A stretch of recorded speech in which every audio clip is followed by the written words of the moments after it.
আমাদের কি জুলাই আন্দোলন করা ভুল ছিল, যার কারণে হচ্ছে রাস্তায় ফালাই দিয়ে লোকজন লাইট খাইতেছে, তাও মেয়েরে আমার ইচ্ছে মতো চুল ধরে লাইট খাইছে।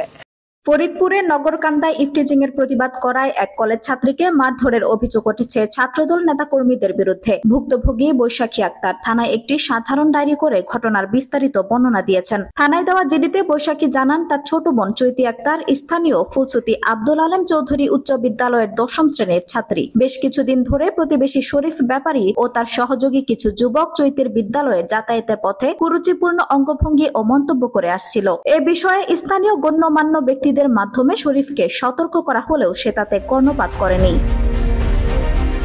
ঘটনার সর্বশেষ পর্ব ঘটে ২৯ মে বিকেল ৫টায়, যখন চৈতি বাড়ির পাশে রাস্তায় গেলে শরীফ আবারও তাকে ইফটিজিং করে। ভীত সন্ত্রস্ত চৈতি বাড়িতে ফিরে বড় বোন ও পরিবারের সদস্যদের ঘটনা জানায়। পরে বিষয়টি নিয়ে থানায় অভিযোগ করেন বৈশাখী। জানা যায় ফরিদপুরের নগরকান্দায় বৈষম্য বিরোধী ছাত্র আন্দোলনের সংগঠক ও সরকারি রাজেন্দ্র কলেজের এইচএসসি পরীক্ষার্থী বৈশাখী ইসলাম। অভিযোগ ওঠে ৩০ মে বিকেল ৫টার দিকে উপজেলার ভাবুকদিয়া গ্রামে নিজ বাড়ির পাশে বৈশাখীকে রাস্তায় ফেলে মারধর করা হয়। তাই ভালোই লাগতেছে, আমি খুব বাজে অবস্থায় আছে, আমার আব্বুরে মারতেছে, আমি কি করবো বুঝতেছি না।